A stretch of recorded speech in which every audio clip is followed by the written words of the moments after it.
தமிழக வெற்றி கழகத்தை சார்ந்த அனைத்து நண்பர்களுக்கும் நல்வணக்கங்கள். அதாவது இப்போ என்னன்னா, இந்த அக்கா பேசுறத பார்த்துருப்பீங்க. இது அக்கா இல்ல, சத்யராஜ் அங்கிள். அப்பப்போ வந்து மேக்கப் போட்டு வந்து விஜயனை பத்தி பேசிட்டு போறாங்க தப்பு தப்பா. என்னன்னு கேட்டீங்கன்னா, திரைப்பட ரீதியா வந்து ஆம், விஜயனாக்கும் சத்யராஜ் அங்கிளுக்கும் நல்ல நட்பு ரீதியா ஒரு தொடர்பு இருக்கு. இப்போ டைரக்டா எதுவும் பேச முடியாதுன்றதுனால இந்த அக்கா மாதிரி மேக்கப் போட்டு வந்து அப்படியே பேசுறாங்க. அவர் லேடி கெட்டப்ல தான் வந்து பேசுறாருன்றது 100% ஊர்ஜிதமா இருக்கு. அவர் என்ன சொல்றாருன்னா, கரூர்ல 41 பேர் இறந்துட்டாங்க, சேலத்துல ஒருத்தர் இறந்துட்டாங்க, இதுக்கு எல்லாமே விஜயண்ணா தான் பொறுப்பு இருக்கணும் அப்படின்னு சொல்லிட்டு.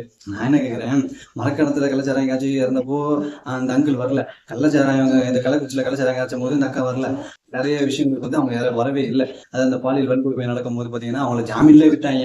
அண்ணா பல்கலைக்கழகத்துல நடந்த அந்த சம்பவத்துக்கு இதுக்கெல்லாம் வராத அந்த அக்கா இப்ப மட்டும் வந்து வந்து பேசிட்டு போறாங்க. அது ஏன்னு எனக்கு எதுவும் புரியல. எந்த கட்சிக்காரங்களா இருந்தாலும் சரி, மைக்கை பிடிச்ச உடனே விஜயனாவை பத்தி பேசலாம் அவங்களுக்கு திருப்தி அடையா இருக்கு. இந்த சத்யராஜ் அங்கிளுக்கு ஒன்னே ஒன்று மட்டும் சொல்லிக்கிறேன், தயவு செஞ்சு அடுத்த வாட்டி உங்களோட ஒரிஜினல் கிட்ட போட வாங்க, சொட்டையோட வந்து கூட நீங்க பேசுங்க, யாரும் எதுவும் தப்பா நினைக்க மாட்டாங்க. அதனால தயவு செஞ்சு சொட்டையோட வந்து பேசுங்க. அது இல்லாம திவ்யா சத்யராஜன் நீங்க வந்து ஒரு பேர் வேற போட்டுக்கிறீங்க. ஆனா கரெக்டா தான் இருக்கு அந்த பேரு. திவ்யா பாதி பொண்ணு பேரு, சத்யராஜ் உங்க மூச்சு நல்லாவே தெரிஞ்சதுல. அதனால திவ்யா சத்யராஜ்ன்ற பேர் நல்லா தான் இருந்தாலும் உங்களோட சொட்டையோட வந்து நீங்க பேசுனீங்கன்னா இன்னும் நல்லா இருக்கும். நன்றி, வணக்கம்.